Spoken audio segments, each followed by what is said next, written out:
Tanghaling tapat na pala ngayon, pero wala pa rin kuryente. Sobrang init pa naman. Time check, 11:56 na ng tanghali. Bago ko simulan ang aking video, gusto ko muna magpakilala. Ako nga pala si Reynal H. Chavez, 12 years old, at nangako bilang isang maging sikat na vlogger.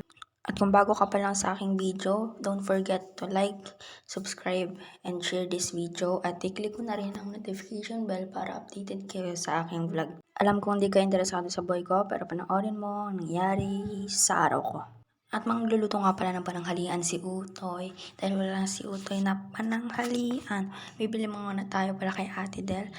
At tara na. Pero shoutout muna kay na Mary Rose Aklan at kay Gian Carl Rabano, Rachel Ann Rabano, at kay Cyril Joy Laban. I-subscribe nyo na rin ang channel sa YouTube ni Cyril Joy Laban at ni Eliza May Gega para updated din kayo sa video niya. At nandito na nga pala tayo sa tindahan ni Ate Del at mamibili tayo ng holiday footlong.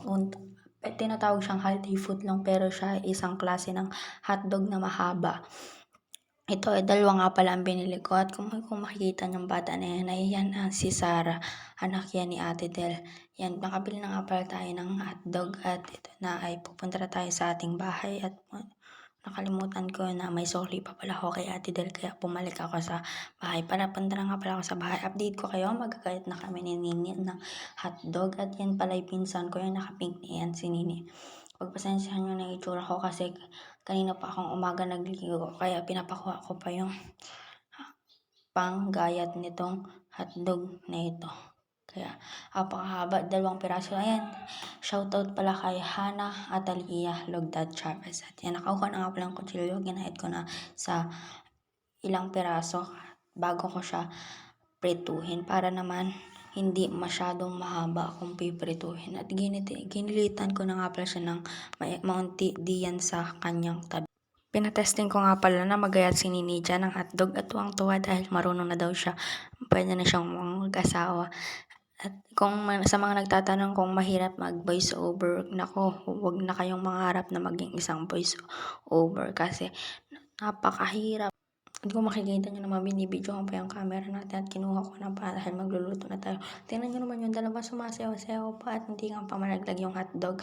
Sa may mga future vlogger dyan, wag lang kayo mahiyang mag-vlog dahil libre lang namang mangarap pero naku, mahihirapan kayo mag-voice over. Kaya wag na kayo mag-voice over. First time ko palang mag-voice over dito. Kaya hirap na hirap ako. Yan yung niluluto natin at aantayin lang natin siyang mag-golden brown.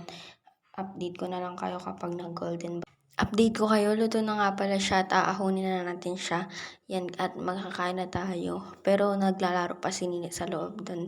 Sa mga solid follower ko dyan, hindi naman ako na humahangad na sana ay subscribe nyo at panoorin nyo lagi ang aking video. At luto na nga pala yung ating niluluto at nandyan na nga pala siya sa plato. Kumukuha na ako ng kanin ng mga oras na yun. At kung makikita nyo kung ano yung red na nasa plastic, yan ay Smarty na kay Hana.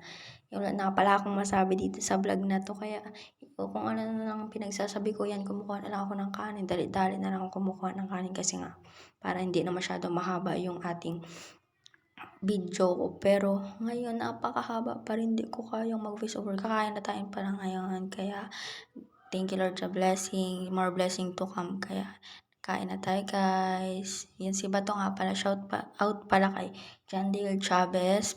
Napaka-pogi mo naman. Chawot!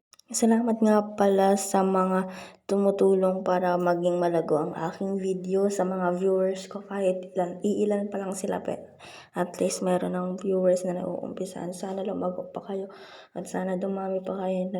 Nananalangin ako kay Lord na lalago kayo. Umaasa akong lalago yung video na yan.